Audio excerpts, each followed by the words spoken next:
Ready? Boleh? Boleh?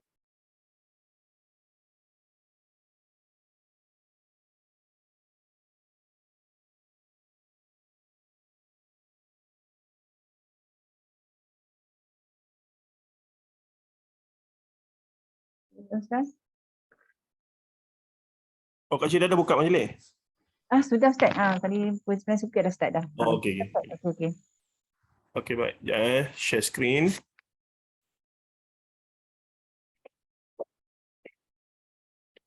Maaf ya, rambut tak pakai minyak rambut malam-malam. Malas nak pakai. Tak apa Ustaz, dah lepas PhD nanti baru potong rambut. Kono-kono je lah. Hmm. Baik, bismillahirrahmanirrahim. Assalamualaikum warahmatullahi taala wabarakatuh. Innal hamdalillah nahmaduhu wa nasta'inuhu wa nastaghfiruh wa na'udzu billahi min shururi anfusina wa min sayyiati a'malina. May yahdihillahu fala mudilla lahu wa may yudlilhu fala hadiya lahu. Asyhadu an la ilaha illallah wa asyhadu anna Muhammadan 'abduhu wa rasuluh. Allahumma salli wa sallim wa barik ala Muhammad wa ala alihi wa sahbihi wa man tabi'ahum bi ihsanin ila yaumiddin, amma ba'd.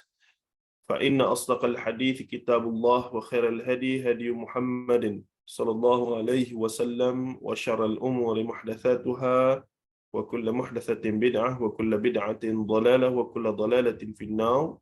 Atau kama qala Nabi sallallahu alaihi wasallam, la nabiyya ba'd. Alhamdulillah, hari ini kita masuk kisah yang kelima, dan saya petang tadi hubungi penerbit buku kita ni. Ada khabar gembira lah, buku sudah masuk kilang cetak. Menurut Puan Tengku Nur Husni, mungkin dalam seminggu 2 minggu lagi siap cetak, dan proses penghantaran tu nak seminggu jugalah. Jadi campur semua 2-3 minggu juga lagi lah. Tapi Alhamdulillah, at least kita tahulah perkembangan semasa buku tersebut. Baik, sekejap saya nak buka ni.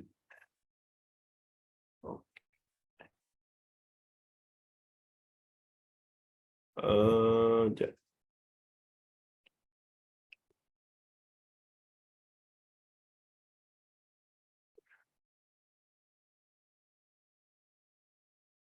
Okey. Kisah yang kelima masih lagi dalam kumpulan kisah yang terawal berkaitan dengan kejadian yang akan berlaku di hari kiamat. Dan tajuk yang diberikan diterjemahkan, kita adaptasi ke dalam bahasa Melayu, ambillah wahai anak Adam, memang kamu tidak akan puas akan sesuatu. Ini adalah poin penting. Tidak akan puas dengan situasi di mana ni akhirat kelak. Tapi nanti dalam hadis ni kita akan tengok semacam satu penyataan yang penting. Allah Ta'ala kata pada manusia kita lah, bahawa ada keadaan kita ni seolah-olah tak akan puas dengan apa sesuatu, termasuklah bila dah sampai akhirat, termasuklah bila dah jadi ahli syurga pun. Itu kesan 2-3 kisah sebelum ni konsisten mesej tersebut. Jadi jangan kita terkejutlah jika memang perangai manusia, kawan-kawan kita, diri kita sendiri, orang sekeliling kita ni pelik-pelik. Memang itulah manusia. Sebab di akhirat kelak ni, dia ni banduan neraka pun perangai pelik juga. Tak habis lagi perangai pelik. Dia dah masuk syurga pun perangai pelik juga. Itu Allah nak gambarkan betapa uniknya yang namanya manusia dan jin satu lagi. Dan of course Allah Ta'ala nak jatuh juga, pelik macam mana pun perangai kamu, semua itu sebenarnya di bawah kekuasaan aku. Begitu.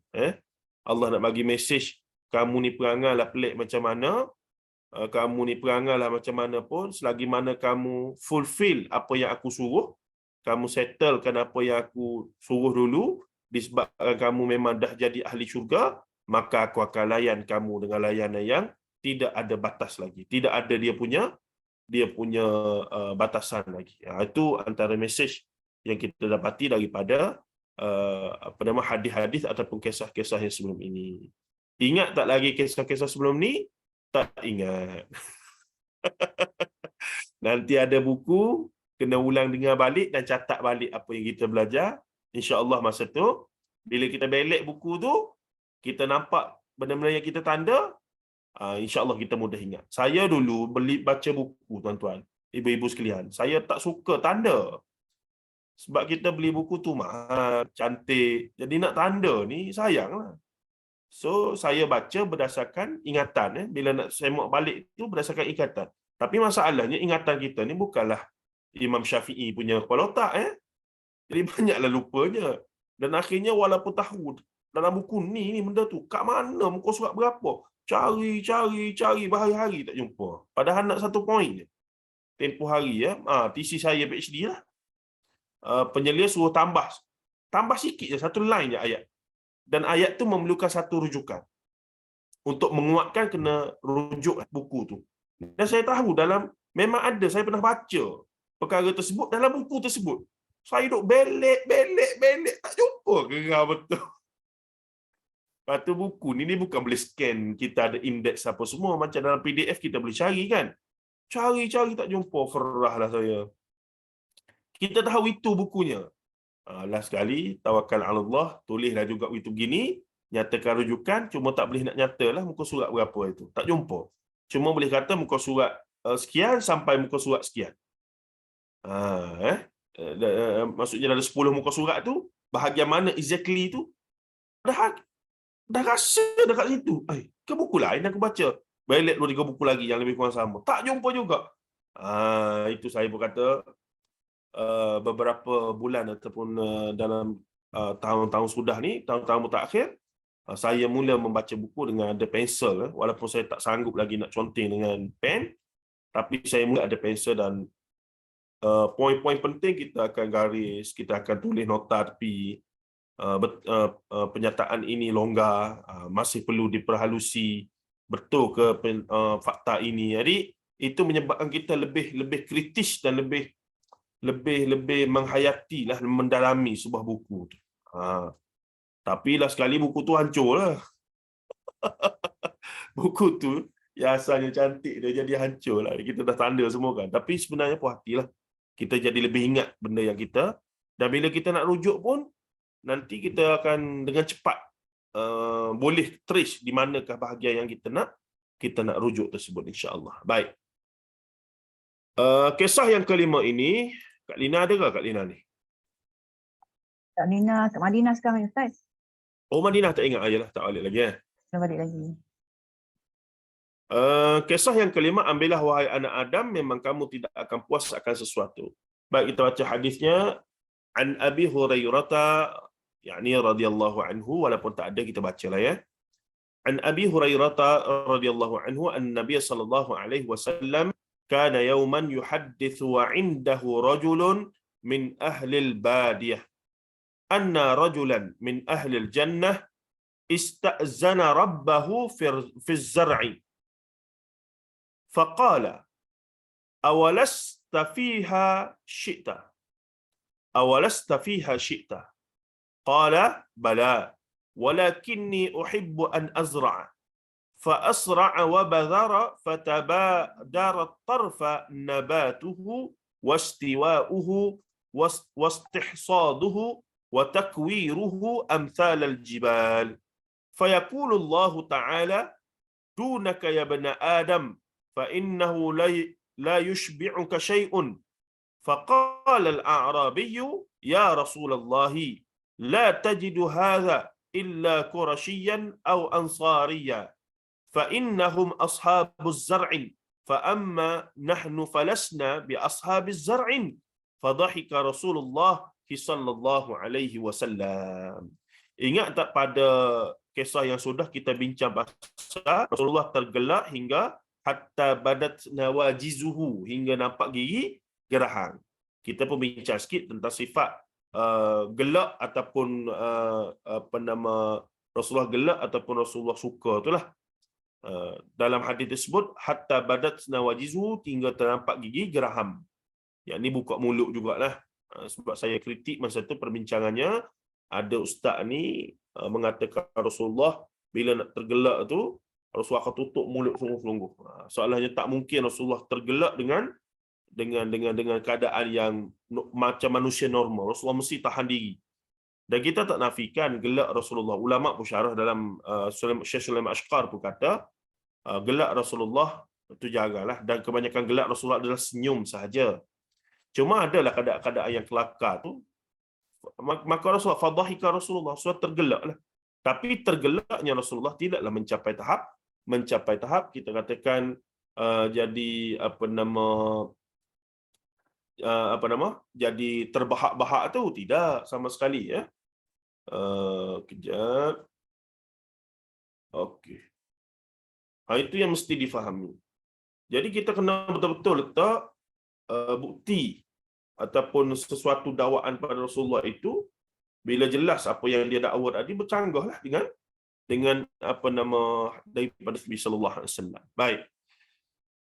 Cuba kita tengok terjemahan. An Abi Hurairah anna an-nabiy sallallahu alaihi wasallam, daripada Abi Hurairah radhiyallahu anhu, ini cara guru kami ajar. Jika hadis adalah abi dalam teksnya, maka sepatutnya terjemahannya juga abi. Sebab mesti ada sebab. Kebanyakan penterjemah dia tukar jadi Abu Hurairah, sebab kita bahasa Melayu biasa jadi Abu Hurairah kan. Tapi Ustaz Syamsuddin lebih ni dia kata ada sebab yang khusus. Kita pun tak ertilah nak hurai nahu sarah panjang lebar. Kenapa jadi an Abi Hurairah bukan an Abu Hurairah? Mesti ada sebab. Jadi kita kekalkan sahaja.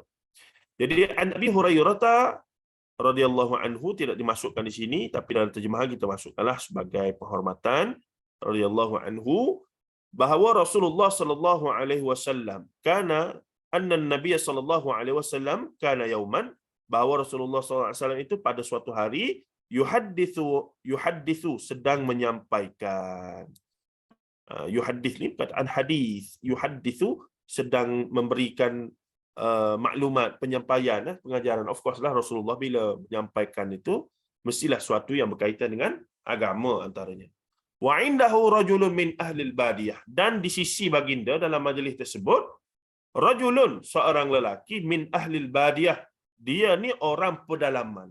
Standard kalau disebutkan orang pedalaman bila zaman Rasulullah ni tak ada orang lain lah, iaitu Arab Badui, orang yang berpindah randah, itu orang yang nomad dan seumpamanya. Baik. Maka apa berlaku? Anna rajulan min ahli al-jannah ista'adhana rabbahu fi zar'in. Rasulullah pun memulakan cerita. Sesungguhnya, yakni ada seorang petani dan dia ni daripada ahli syurga.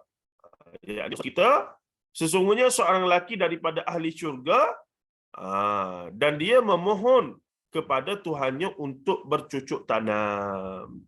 Nah, Rasulullah pun cerita, sesungguhnya dalam syurga seksa ada seorang lelaki, ya, dan satu hari dia ni telah minta dengan Allah Ta'ala, Tuhan dia, untuk bercucuk tanam, nak jadi petani semula.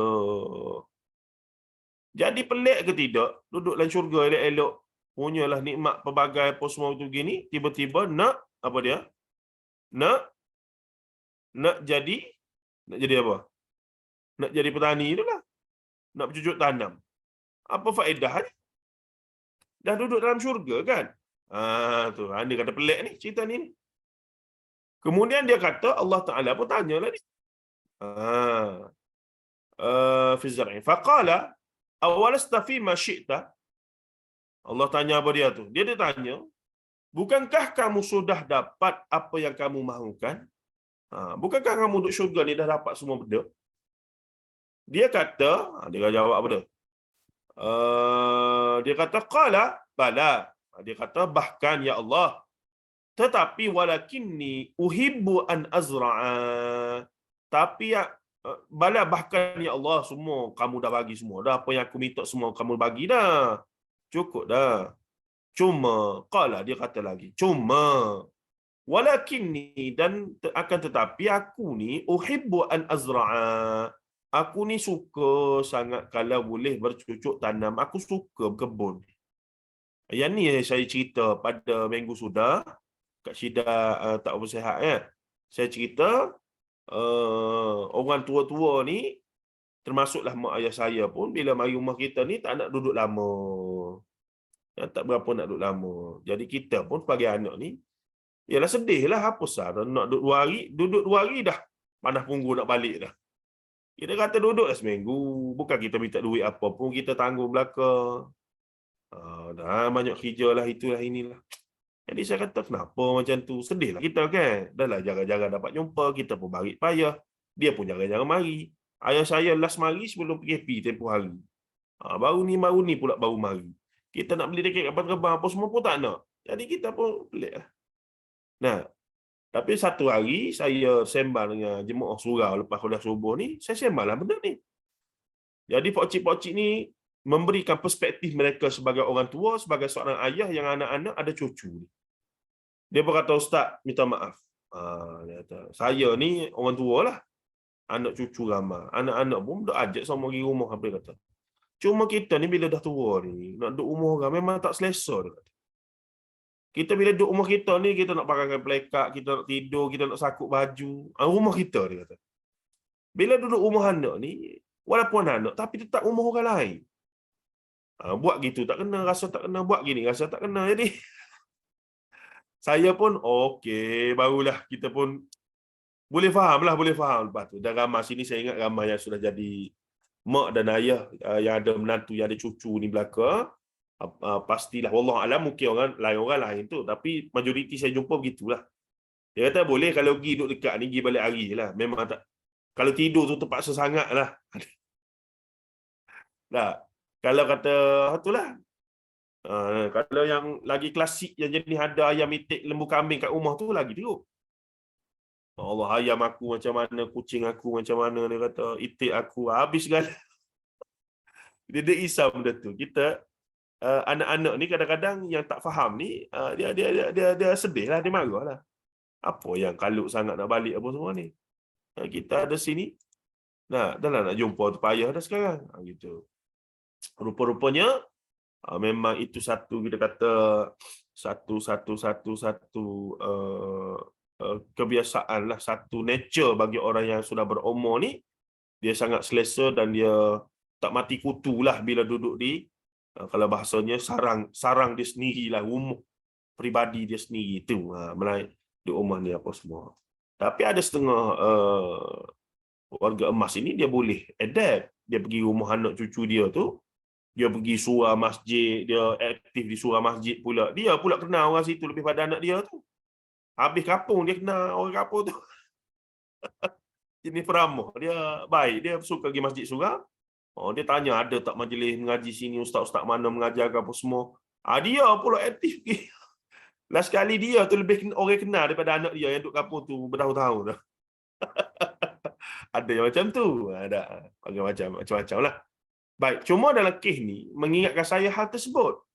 Bila ahli syurga diminta dengan Allah, ya Allah, aku kalau boleh nak sangat bercucuk tanam. Allah tanya, tak cukup lagi ke? Bukankah semua telah aku bagi? Dia kata bakal semua bagi dah. Cuma aku ni macam rindu lah, ada kerinduan itu. Jadi dalam syarah hadis ni, Profesor Dr. Umar Sulaiman Ashkar kata, barangkali orang ni zaman dia hidup dulu, dia hidup sebagai petani dan mendapat rezeki yang halal daripada titik peluh dia tu. Menyebabkan walaupun dia dah mati duduk dalam syurga, dia rindu lagi momen dia berbanting tulang itu untuk mendapatkan rezeki yang halal daripada hasil usaha peluh keringat dia sendiri itu. Siapa tahu. Salah satu perbincangannya begitulah. Baik, fa asra. Kemudian bila dia minta tu, Allah pun fa asra'a, Allah bagilah. Wa badhara fatabadara tarfa nabatuhu wastiwa'uhu wastihsaruhu wa takwiruhu amthal al-jibal. Ini menarik ni. Setelah dia diberi itu, maka apa berlaku? Maka dia pun menabur benih, lantas terus tumbuh membesar. Dia pun dibenarkan untuk cucuk tanam, maka dia minta benih, dapatlah benih apa dia nak tanam tu, dia pun tabur kau tanam kau lagu mana, maka on the spot masa tu juga jadi apa? Jadi apa nama, tumbuh dan kemudian membesar, kemudian berbuah, kemudian dia terus boleh tuai, kemudian hasilnya amsalal jibal, bertimbung seperti gunung-gunung. Tak kau pelik cerita ni tuan-tuan? Cerita syurga. Ni cerita syurga ni. Nah, kemudian apa berlaku? Allah pun kata kepada dia. Fayaqulullahu lahu, fayaqulullahu ta'ala, dunaka ya bna Adam, fa innahu la yushbi'uka syai'un. Ambillah bagi kamu itu, wahai anak Adam, sesungguhnya kamu itu tidak akan puas dengan sesuatu. Itu dia. Duduklah syurga tak puas lagi ni. Patut duduk relax je lah. Nah, macam kita lah, macam grup jemaah sana amalan ni, insya-Allah saya doakan begitulah. Duduklah syurga tu duduk cari lagi kuliah. Kuliah apa? Duduklah syurga tu. Nama Allah kata, nak lagi, tak puas lagi. Kuliah atas muka bumi hari-hari siang malam begitu, tak puas lagi. Oh, tak puas. Nak lagi. Dalam syurga ni nak pergi cari lah. Nak pergi cari Imam Syafi'i, nak pergi cari Imam Nawawi, nak pergi cari Imam Bukhari. Nak kuliah dengan imam-imam ni. Ya Allah. Alangkah indahnya kalau boleh begitulah. Wallahu alam, cerita syurga kita tak tahu esok-esok. Di sana ada seorang penulis yang dia ni sastrawan lah, wartawan ya. Saya bersama mantan Mufti Wilayah Datuk Seri Dr. Zulkifli Muhammad Al-Bakri, hafizahullah, pernah cerita. Ada seorang penulis ni, dia tulis, dia macam sastrawan, dia tulis lah. Ataupun dia seorang ilmuwan jugalah. Jadi dia kata, alangkah indahnya bila aku masuk syurga esok. Yang pertama aku dapat jumpa Rasulullah. Yang kedua Abu Bakar, Umar, Uthman, Umar, disebut habis nama sahabat.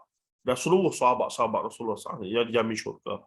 Kemudian aku berjumpa dengan tabi'in, Ibni Umar, Uwais Al-Qarni, aku berjumpa dengan Najashi. Kemudian aku berjumpa dengan siapa, dia sebut habis nama ulama.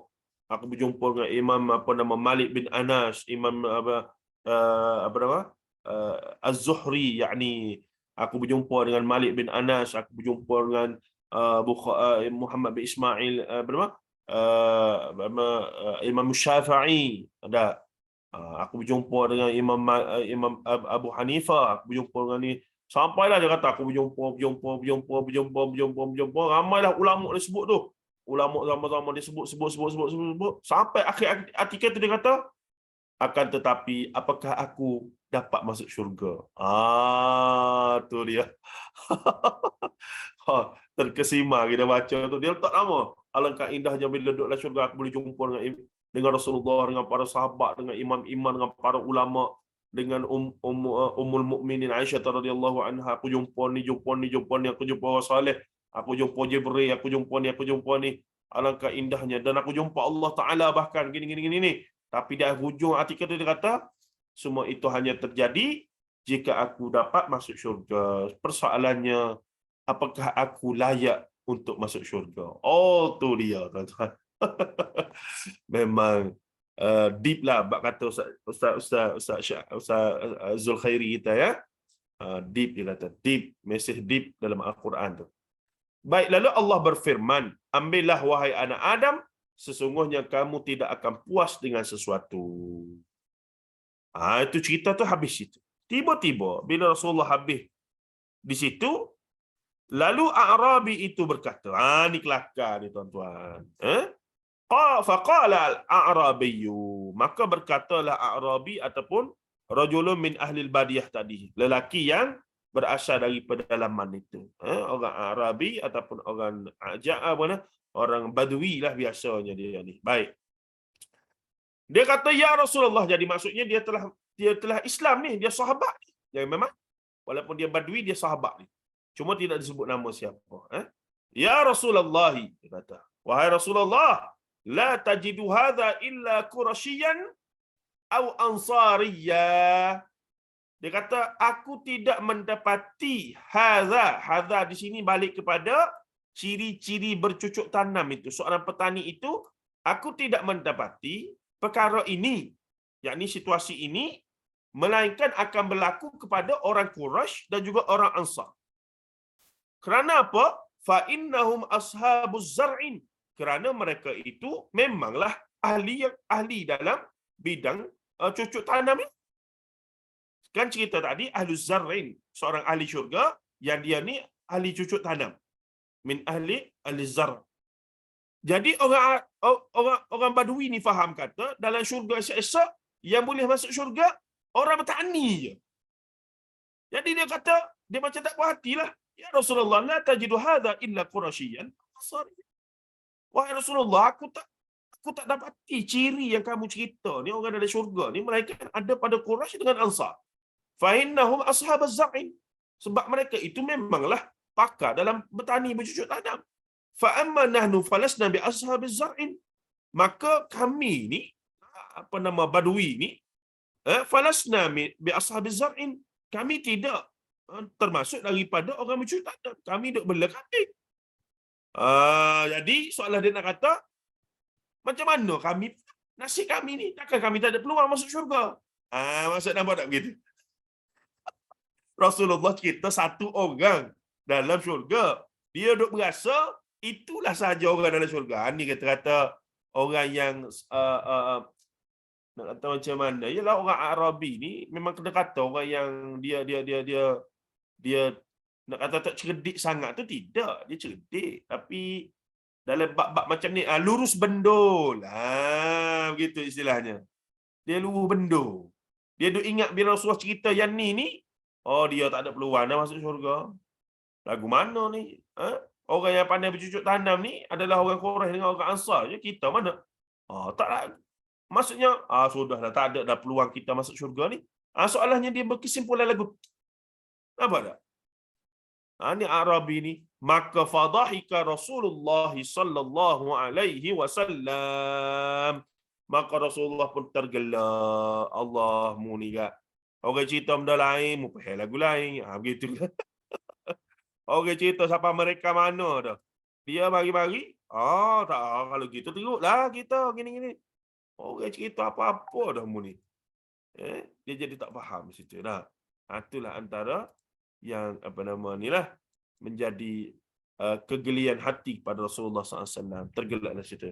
Baik, diriwayatkan oleh Imam Al-Bukhari dalam Sahih Al-Bukhari pada dua tempat yang berbeza. Pertama dalam kitab Tauhid, ni kitab ataupun bab besar yang terakhir, bab kalami Rabbi ma'a ahli jannah, iaitu bab Allah berkata-kata bersama dengan ahli syurga.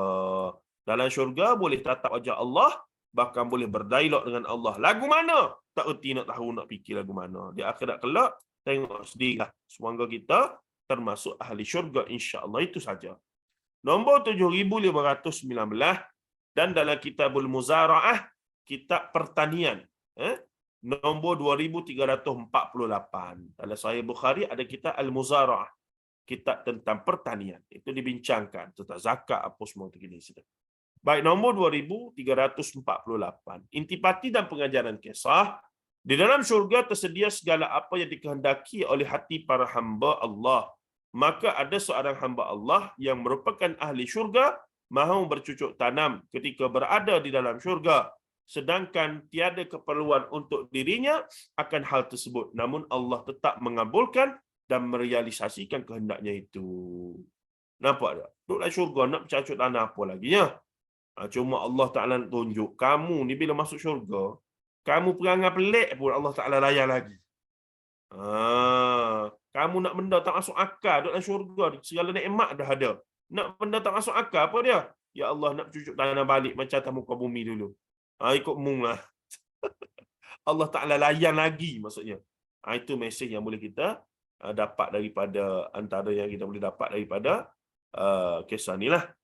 Baik, katanya lagi yang kedua. Tabiat khusus sebahagian hamba Allah yang saleh dan biasa melakukan kebajikan.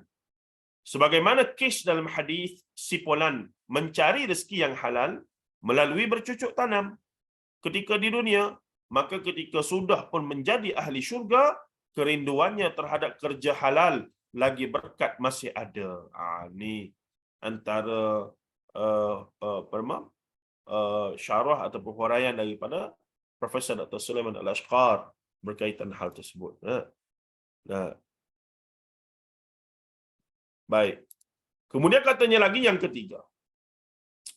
Tanaman dalam syurga tidak memerlukan proses dan jangka masa sebagaimana di dunia dahulu. Demikian juga buah-buahan syurga di mana ahli syurga bebas memetik mana-mana buah-buahan bagi dimakan, lantas buah yang sama akan terus tumbuh semula serta merta. Itu sifat buah syurga di dalam syurga.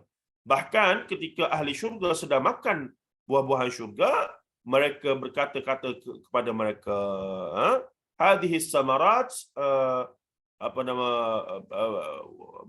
wabashshiril ladzina kafaru min ahli wabashshiril ladzina kafaru min ahli alkitab, apa nama? Allahumma salli ala Muhammad. Dalam surah Al-Baqarah ayat ke berapa tu? Ya. Wabashshiril ladzi wabashshiri tu. Ya,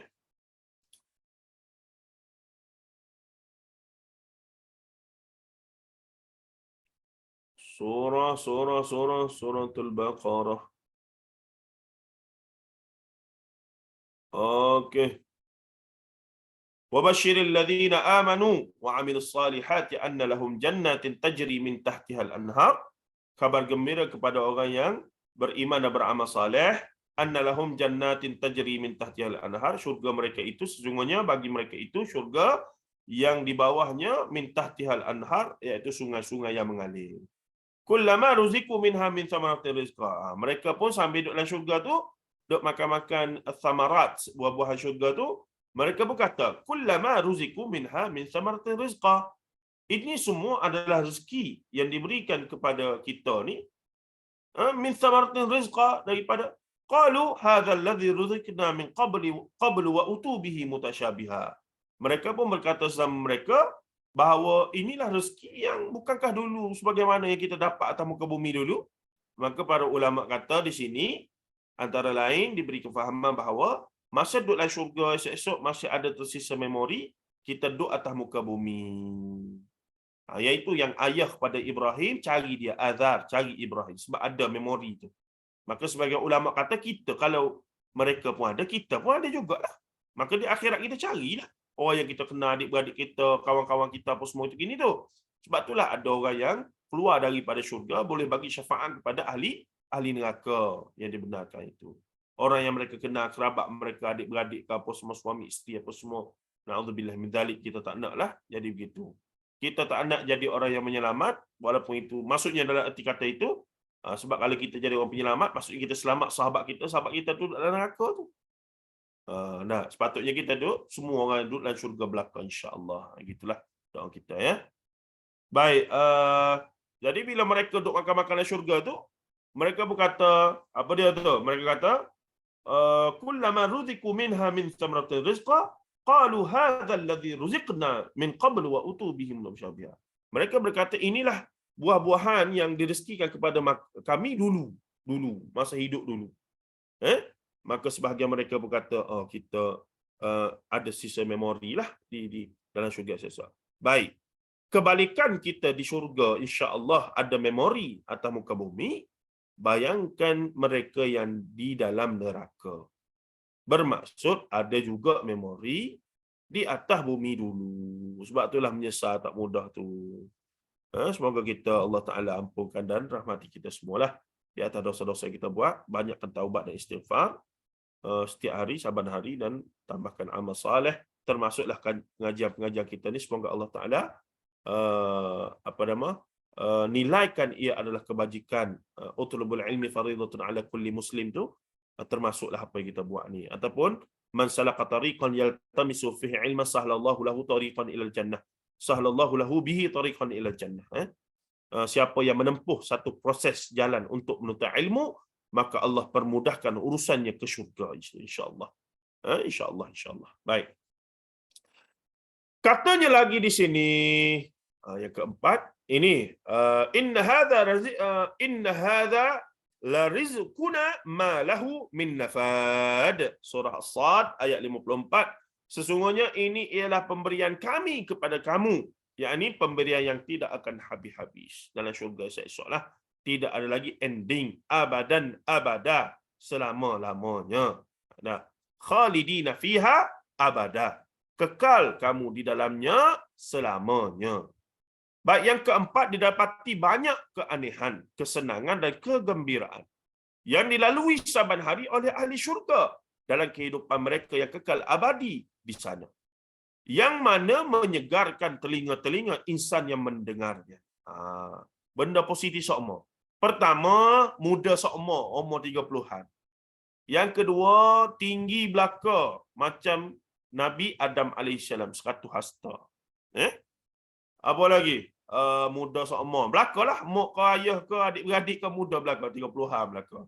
Nah, yang seterusnya tidak ada lagi sifat-sifat mazmumah, cemburu, hasad, dengki. Sebab tu seorang suami bini ramai bidadari pun duduk sekali tak ada masalah. Tak ada masalah dah ibu-ibu sekalian. Jangan risau. Yang kita hari ni duk rasa macam-macam tu sebab ada yang namanya nafsu ammarah, nafsu lawamah dan nafsu mutmainnah itu. Jadi nafsu ni kerja dia itulah. Berasa tak puas hati, berasa tak cukup, berasa tu, berasa ni. Dan teman baik nafsu itu, yang pandai manipulate nafsu ni, siapa dia? Iblis laknatullah. Maka ditulislah kitab yang namanya tajuk Talbisul Iblis. Belitan tipu daya godaan iblis. Dia hanya datang kata kat lina kita, gaya dia hit and run. Dia mari, dia nyala-nyalakan api, kita dah terbakar, kita naik syekh, kita pun terpengaruh, dia pun lari. Dia lari di akhirat kelak, dia berlepas diri. Bukan kerana aku. Kamu sendiri yang buat keputusan tersebut. Dia kata, touch and go kat tu. Itu istilah kat Lina tu. Mana? Kat Lina kita ya. Dia kata iblis ni mari touch and go. Dia tak duduk lama, dia mari sikit-sikit dah lagi. Dia mari bijak, memang bijak lah. Dah ingat hidup saya ni dekat 40 tahun ni, setiap hari tertewas lah. Dah adalah benda kita tertewas. Tapi bila kita sedar, kita cuba lawan. Ada kita menang. Nah, counter lah balik, istighfar balik, apa semua itu begini. Sempatlah baca ayat kursi balik apa semua. Lalai sikit, tertewas lagi. Itulah kita. Itulah kita. Kata Imam Ibn Jauzi rahimahullah, tidak ada orang yang dapat dijanjikan dapat terlepas daripada paling tidak 3 ujian untuk semua manusia. Apa dia? Yang pertama, ni bab akhir dalam kitab Talbisul Iblis. Dia kata yang pertama, iblis akan mentalbis semua manusia itu dengan sifat malas. Dia akan mendorong kita untuk bermalas-malas. Sebab tu bila kata, kenapa tak buat benda ni? Malas. Tak ada ubat. Tak ada ubat melainkan, kalau anak murid, cikgu kena rotan. Sebab jawapan dia malas. Kalau jawapan dia, saya sakit, MC, itu lain. Ini kenapa tak main sekolah? Malas. Ini jawapan iblis namanya. Jawapannya sangat iblis itu. Malas. Kononnya jujur, tapi sebenarnya sedang menunjukkan diri awak menyerah diri bulat-bulat kepada iblis laknatullah. Ada. Dia kata Allah tak larak lah, tak cekak lah, tak adil, tidur lewat. Cerita lain itu ada unsur-unsur fizikal campur pula dengan malas tadi, sedang elok lah. Dia jadi semakin kita kata semakin bersemarak lah benda tu. Ada. Tapi kalau sakit saja mari ada. Tapi di sana kemudian bila iblis ni dia mari membangkit rasa malas kita, yang kedua dia akan pastikan kita menunda-nunda dalam beramal. Kata Imam Ibn Jauzi rahimahullah dan tabi'in. Dia kata betapa ramai ahli ibadah yang bangun malam. Pada awalnya memang niat nak apa dia? Nak sembahyang malam lah, nak buat ibadah. Tapi iblis kata, nanti dulu, awal lagi. Sikit lagi, ambil telefon tu, ambil telefon. Sejam duk main telefon saja. Sembahyang tak lagi. Allahu Rabbi ya Karim. Dan lagi teruk, sampaikan solat-solat wajib pun semua pun jadi terabai. Jadi itulah. Tu na'udzubillah. Itu cabaran semasa kita yang realitinya itu begitu. Nah, apa lagi? Seorang ulama ataupun ahli fiqih yang dia sebenarnya nak ambil kitab, niatnya nak baca kitab, nak ulang kaji. Iblis kata, nanti dulu, lambat lagi kuliah malam ni. Nah, bukannya sekarang, sejam sebelum tu bacalah kitab tu. Tengok-tengok tak ada baca langsung. Maka itulah yang menjadi ni. Itu dua. Yang pertama daripada menimbulkan rasa malas. Yang kedua, menimbulkan rasa suka menunda-nunda dalam buat kebajikan. Sepatutnya telitah nak buat baik tu terus buat. Sebab pahala dalam kiraan 1 hingga 10 hingga 700 bahkan lebih lagi. Itu kiraan gandaan pahala untuk kita buat kebajikan, ya.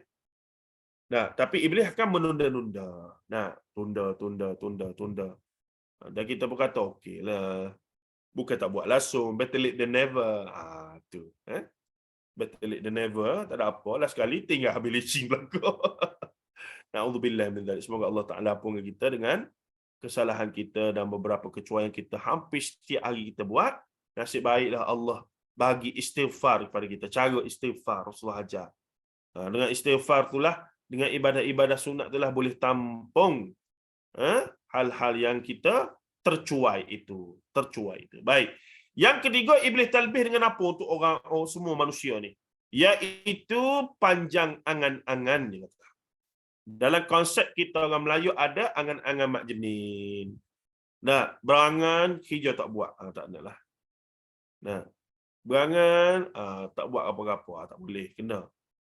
Dan kesan daripada panjang angan-angan, contohnya orang tu nak kaya, kata Imam Ibn Jauzi, bila orang tu panjang angan-angan, dia nak benda sedap-sedap belaka, dia nak kaya, dia nak jadi tu, dia nak jadi ni, dia nak macam-macam lah.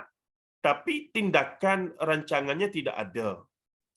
Rancangan tidak ada, lantas bila rancangan tidak ada, tindakan tidak ada. Contoh, nak dapat PhD, kena dapat degree dulu, kena mengaji, kena ada duit, maksudnya benda tu. Maka kena jelas, okey, nak dapat PhD, kena lalu sekian proses. Nak jadi kaya jutawan, kena meniaga. Maka gaji tak jadi kaya. Maka gaji pun meniaga juga, kena meniaga juga. Jadi, perancangan tu ada, maka dirangkalah perancangan untuk mencapai objektif tadi. Tetapi bila objektif ada, iaitu nak jadi kaya, tapi tindakan dan rancangannya tidak ada, lantas orang macam ni dia akan buat apa? Yang orang yang panjang angan ni. Mereka akan guna jalan yang tidak syar'i, yang haram, yang maksiat kepada Allah. Curi, merokok, makan rasuah. Sebab apa? Nak kaya tu tak ada. Dia punya angan-angan untuk nak jadi kaya tu tak ada. Nak jadi jutawan. Tapi, dia tidak rancang dengan baik. Dia tidak tak mahu lalu proses tadi. Nah, maka dia pun ambil jalan singkat. Why not kita pergi curi, merokok, kedai mah ke apa semua itu gini dulu. Dengan mesin-mesin ATM tu dia angkut semua sekali. Ada pernah berlaku, dia ikat tu. Allah, macam mana dia ambil? Macam-macam lah orang. Itu ni. Baik, terus lagi. Kita pergi sikit lagi. Majlis Rasulullah SAW ini realiti ataupun situasi majlis Rasulullah. Majlis Rasulullah SAW dan para sahabat baginda juga dihiasi dengan hadis-hadis mengenai keindahan dan kegembiraan syurga yang membangkitkan keseronokan dan impian bagi memasukinya oleh para pendengar. Terukir senyuman di bibir mereka, malah kadang-kadang mereka tertawa mendengarnya. Janganlah kita duk bayang sahabat Nabi ni serius belaka, menangis, sedih, dia teringat ke akhirat 24 jam. Tidak. Mereka juga manusia biasa macam kita. Tetapi darjat mereka itu dari sudut keimanan itu. Kita pun kali hidup zaman tu, insya-Allah, Rasulullah duduk depan mata, air lain macam ibu-ibu sekalian. Saya dulu pernah duk khoyak Allah kali hidup zaman Rasulullah ni. Boleh pergi perang dengan Rasulullah, boleh gitu, boleh gini, macam-macam lah. Boleh salam, boleh cium, boleh ada peluang lah untuk jumpa Rasulullah, untuk tengok keberkatan, kelebihan Rasulullah. Beliau memimpin, baginda memimpin di beberapa perangan. Boleh mengalir air mata. Boleh sebok lah. Duk teringat Allah. Seronoknya. Saya ceritalah pada seorang hamba Allah. Masa tu saya ngaji rumah dia, anak dia 3-4 orang tu. Tengku apa benda tak ingat, macam khabar raja-raja tak tahu. Nak pergi seminggu sekali tu, saya pun ceritalah lepas habis kuliah tu minum dengan dia. Saya ceritalah gini-gini, cerita saya duk bayang gini. Allah, seronoknya kata. Dia pun kata, bagus tak mikir lagu tu. Memang boleh menyebabkan kita rasa sayu dan keimanan kita pun jadi inilah. Tapi bila fikir balik, dia kata, Ambo ni saya lah, dia bahasa Kelantan. Dia orang Kelantan. Ambo rasa nasib baik hamba beranak zaman ni, dia kata. Sebab dia kata, paling tidak bila hamba beranak zaman ni, hamba beranak ditakdirkan Allah sebagai Melayu dan Islam. Dia kata takutlah kita ni kalau lahir zaman Rasulullah tu, kita bukannya duk tim Rasulullah, duk tim Abu Jahal Abu Lahab. Sudah dia kata. Saya pun kata, betul ku. Mujurlah kita duk zaman ni. Boleh dia tengok lagu tu. Betul juga. Bayangkan kalau kita hidup zaman Rasulullah, ialah kita punya harapan, bayangan dan perasaannya, alangkah indahnya kita tim Rasulullah. Kita mana tahu kalau takdir Allah na'udzubillah dan benda itu mustahil lah, sebab kita dah hidup zaman ni kan. Kalau kata apa nama berlaku itu, tengok-tengok beranak-beranak jadi tim Abu Jahal Abu Lahab. Sudah adalah. Abdullah bin Ubay bin Salul, na'udzubillah min dzalik hadza. Jadi terimalah bahawa kita hidup zaman ni dah 1400 tahun lepas zaman Rasulullah, tapi nikmat peninggalan Rasulullah masih ada depan kita. Apa dia? Qala Allah wa qala Rasulullah sallallahu alaihi wasallam. Ambillah berkat daripada kedua-duanya itu. Baca Quran berkat, tabarruklah dengan baca Quran tu. Baca hadis Nabi SAW, majlis-majlis hadis, insya-Allah macam kita buat ni, berkat, tabarruklah. Sepanjang majlis ni ibu-ibu, dalam hati tu berdoalah nak hajat apa-apa. Antara tempat yang malaikat ramai, insya-Allah dipayungi malaikat kalau majlis lah. Tapi dalam konteks hari ni, kita nak sebut kata majlis malaikat payung apa semua, wallahu alam, tapi janji tentang kelebihan ilmu dan majlis-majlis baca hadis Nabi SAW tetap ada, dan itu janji daripada hadis Nabi. Nah, jadi sepanjang kita majlis ni, dalam hati tu kita ada hajat apa semua sebut tuan-tuan, doa dalam hati tu. Nah, tapi jangan doa sampai tak dengar kita mengajar ni. Tak kena begitu. Lagi pula objektif dia tu. Doa dalam hati begitu lah. Tanya-tanya ada senang-senang teringat, ya Allah gitu. Nah, boleh insya-Allah. Baik. Seterusnya, jadi nak katanya Rasulullah time dia cerita benda-benda seronok, benda-benda lucu, sahabat-sahabat kelakarlah lucu, Rasulullah pun gelak. Begitulah macam kita hari ni lah. Tapi tak adalah 24 jam gelak. Ni lepas bismillahirrahmanirrahim, assalamualaikum warahmatullahi, gelak sejam setengah, gelak sampai habis. Wabillahi taufiq wa hidayah, gelak lagi. Tu tak kenalah. Itu kita kata berat pada maharaja lawak lah kalau begitu. Tak boleh begitu. Dia kena ada time gelak lah sikit. Tapi time serius baca hadis apa semua cerita Nabi, serius sikit. Tapi bila ada hurai apa semua nak bagi ada apa nama sedikit rasa-rasa tu boleh lah, tambah-tambah sikit cerita begitu. Asyik kerah muka stres tak syok juga. Baik, seterusnya ke-6. Ahli syurga makan dan minum ketika dalam syurga. Kepercayaan ini menyalahi kepercayaan ahli falsafah dan ajaran agama Nasrani, yakni Kristian, bahawa ia adalah sebuah kehidupan kerohanian yang jauh daripada kebendaan. Tidak, hadis kata ahli syurga makan dan minum. Sehingga ada sahabat tanya, lepas tu berok kecing lagu mana? Berok kecing tak ada, melainkan jadi apa dia? Keluar melalui peluh-peluh. Yang peluh-peluh itu pun kalmisk, bau kasturi belakang. Ini syurga punya cerita. Nanti kita akan jumpa hadis-hadis tu. Sebab tu penting baca hadis khusus pasal syurga, baca hadis khusus pasal neraka. Kita dapat gambaran yang jelas daripada first class punya maklumat, iaitu qala Allah wa qala Rasulullah sallallahu alaihi wasallam. Sebab tu benda gaib mesti sumbernya hanya Al-Quran dan hadis Nabi sallallahu alaihi wasallam. Itu kita kena jelas akan hal-hal yang demikian itu. Tuan-tuan dan puan-puan rahimahullah. Baik, seterusnya yang ketujuh, Allah akan bercakap. Bab kalam apa nama? Bab apa tadi? Kalami Rabbi ma'a ahli jannah. Allah berkata-kata bersama dengan ahli syurga itu. Maka dalam syurga kita beriman, wajib beriktikad kerana hadisnya sahih dan banyak sekali tanpa mampu dinafikan bahawa Allah akan bercakap dengan hamba-hambanya one by one. Bila? Yaumil mahsyar. Pertama. Kemudian dalam syurga, kes-kes yang tertentu. Lagu mana? Wallahu a'lam. Tak erti nak cerita lagu mana. Nah, tapi ketika itu, ketika law of nature adalah law of nature di akhirat yaumil qiyamah. Tidak lagi law of nature atas muka bumi yang fana ini. Nah, jadi berbeza sama sekali. Fizik sana pun lain lah. Ada orang nak, barangkali dalam syurga tu ada orang nak terbang, dia terbang. Ada orang nak lari laju, dia jadi lari laju. Mana kita tahu? Dia teringin nak jadi Superman dalam syurga tu, dia minta, ya Allah, terbanglah aku jadi Superman. So, jadi. Ikut dia lah. Tengok lagu mana. Nah, baik, Allah akan bercakap dengan hamba-hambanya sebagaimana yang jelas dinyatakan dalam hadis bahawa Allah akan berdialog dengan ahli syurga yang ingin bercucuk tanam itu. Allah berkata kepadanya, dunaka ya bani Adam fa innahu la yushbiku la yushbi'uka syai'un. Sesungguhnya kamu tidak akan puas dengan sesuatu. Allahu akbar.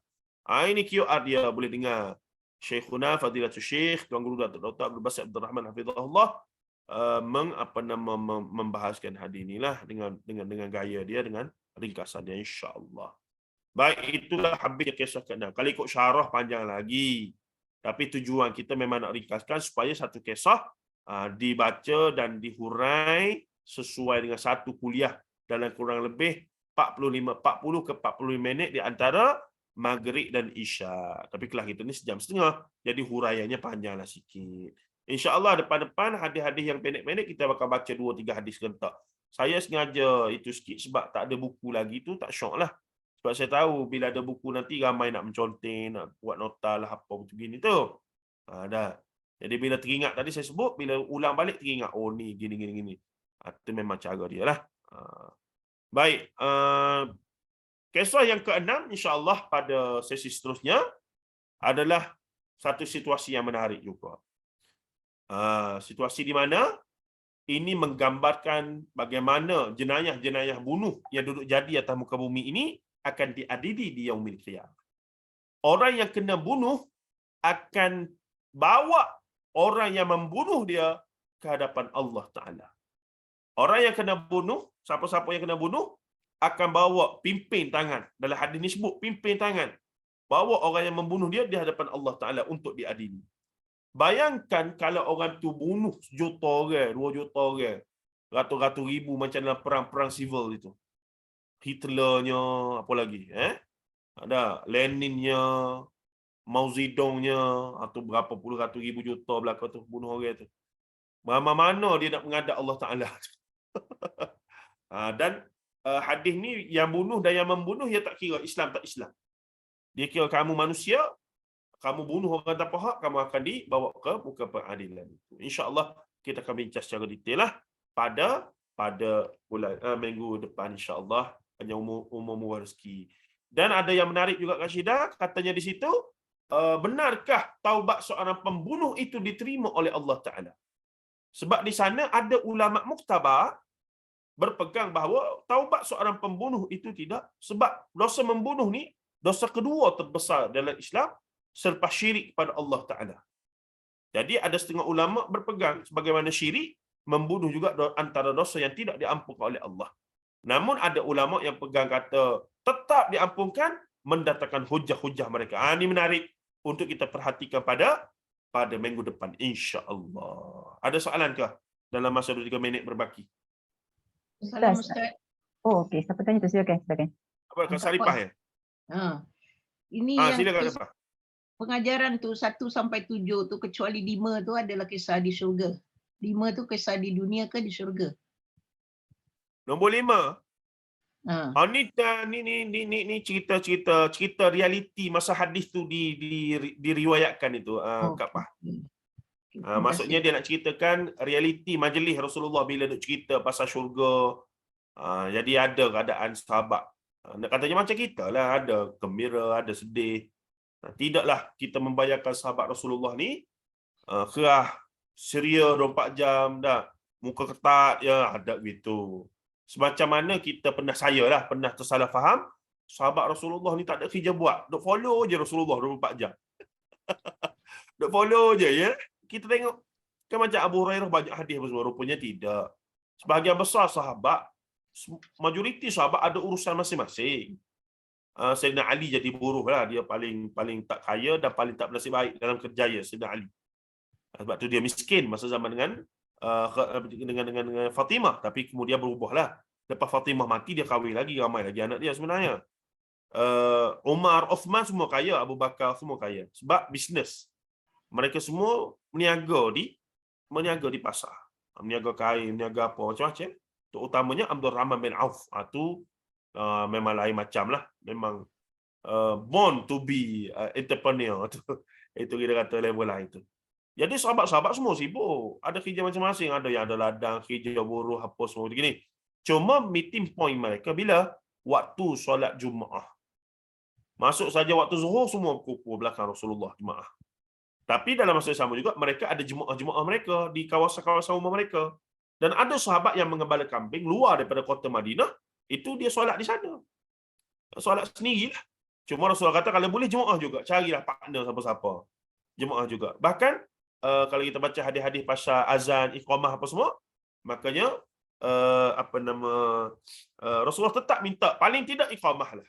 Kalau azan lagi bagus. Walaupun solat tu bukan berjemaah dengan ramai dan rasmi. Itu menjadi, kalau kita baca 4 solat tu, dia jadi macam hukum-hukum sunat yang khas pula lah di situ. Wallahu'alam. Okey Kak Pah? Okey, terima kasih Ustaz. Okey, sama, terima kasih Kak Pah. Ada lagi ke Kak Ton, Kak Syida? Kak Syida. 2 nama Kak Syida. Tak apa, Ustaz. Sebenarnya soalan silakan. Ustaz, maknanya kan di akhirat nanti, event Allah berkata-kata dengan hamba-hamba dia tu memang sentiasa berlaku lah Ustaz kan. Maksudnya macam kan kita selalu tapi hari ni Ustaz huraikan lagi hadis tadi kan. Berkenaan dengan dia minta apa? Minta dengan Allah untuk bercocok tanam kan. Itu hari syurga kan Ustaz. Tapi bab ahli neraka pula dia bercakap-cakap dengan Allah kan. Tapi dia face to face dengan Allah ke? Ataupun dia macam mana Ustaz ya? Kalau ahli neraka? Berdasarkan beberapa hadis yang ada ni, tak banyak lah gambarannya, itu memang dialog itu direct berlaku dengan Allah Ta'ala. Contohnya lelaki yang terakhir masuk neraka dan keluar daripada masuk syurga pun dengan direct dengan Allah. Yang kes ni pun direct dengan Allah. Dah.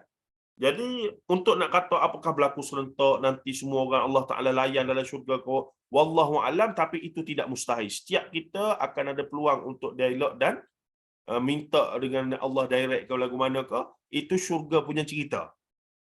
Jadi kita kata ramai sangatlah syurga, bolehkah Allah entertain semua orang? Wallahu a'lam. Memang beyond our knowledge, beyond our system and beyond our imagination. Kalau kita boleh imagine, itu confirm bukan Allah. Nah, jadi berdasarkan isyarat hadis-hadis tadi, berlakunya Allah seolahnya memang menyantuni setiap daripada ahli syurga secara personal. Macam mana tu Kak Syida? Kita boleh bayang ke? Memang tak boleh bayang lah. Jangan duk bayang tak tidur malam ni.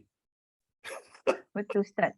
Bukan apa Kak Syida cuma ingatkan pada ayat 9 surah Al-Insan kan. Dia bersedekah tu hanya mengharapkan wajah Allah kan. Dan ada kupasan mengatakan Allah raknikan dia, Allah raknikan orang yang suka bersedekah ni dengan mengharapkan wajah Allah tu, Allah sendiri raknikan dia.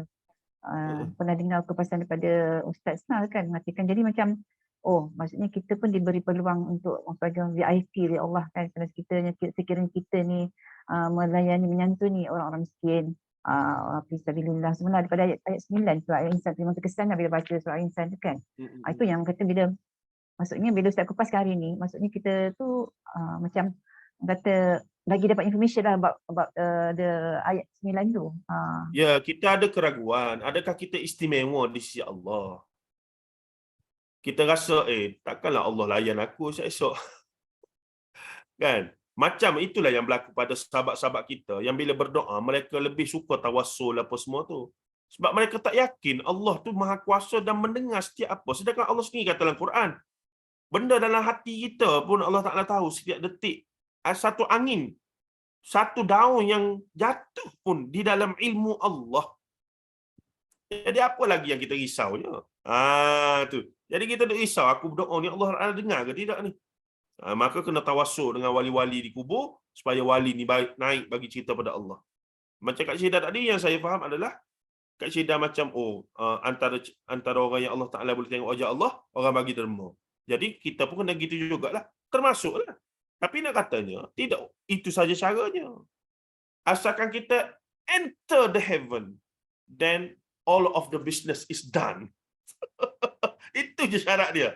Dan itu terbukti dalam hadis pertama, kisah lelaki yang terakhir keluar daripada neraka masuk syurga tu. When he just enter the heaven, just Allah Ta'ala tanya, apa kamu nak apa lagi?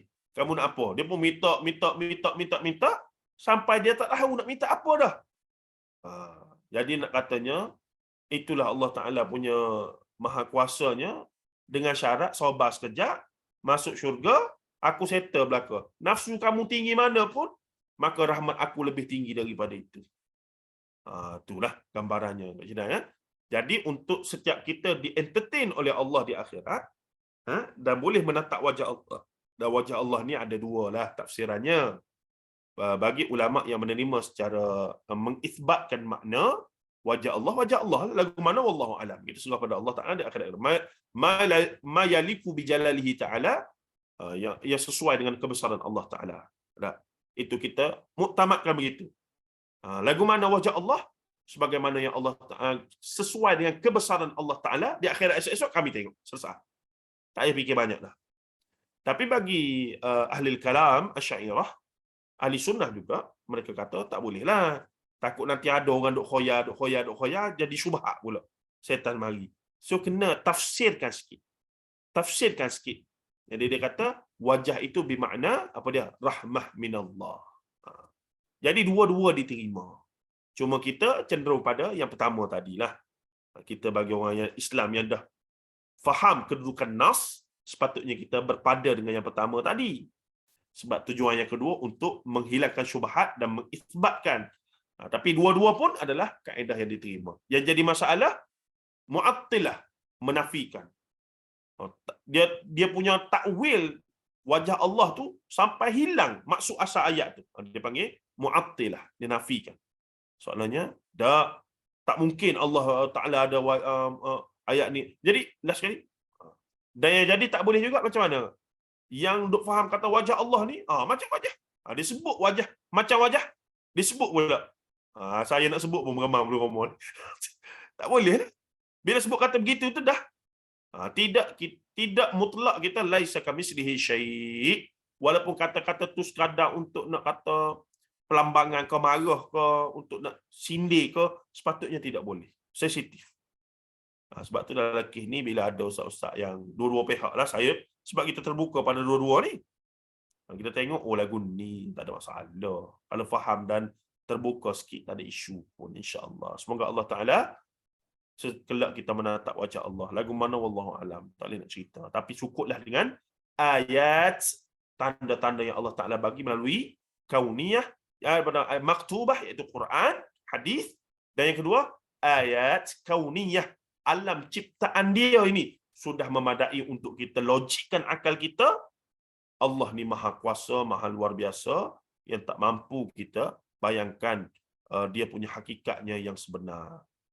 Bila kita tengok hakikat penciptaan Allah di alam ini, dia panggil ayat kauniyah. Wallahu a'lam. Baik. Alhamdulillah Ustaz. Sekarang pun kita, kali kan banyak je nak tanya soalan perbincangan ni, tapi sekarang dah 10.23 kan. Mungkin ada yang nak bekerja lah esok. Ustaz pun mungkin sibuk dengan Ustaz punya thesis lagi. Mungkin lagi preparation apa-apa ke. So, kita... Dengar tak Ustaz? Okey dah, thesis saya hantar tu, tunggu bye-bye lah insya-Allah. Kita doa. Kali orang kata tengah mengata harapan yang tinggi dah tu Ustaz. Orang doa semua-semua lah untuk doakan Ustaznya. Orang kata bye-bye, mudah berjalan insya-Allah. Terima kasih insya-Allah. So dengan itu kita tamatkan sesi kita malam ini Ustaz dengan tasbih kafarah dan juga surah Al-Asr.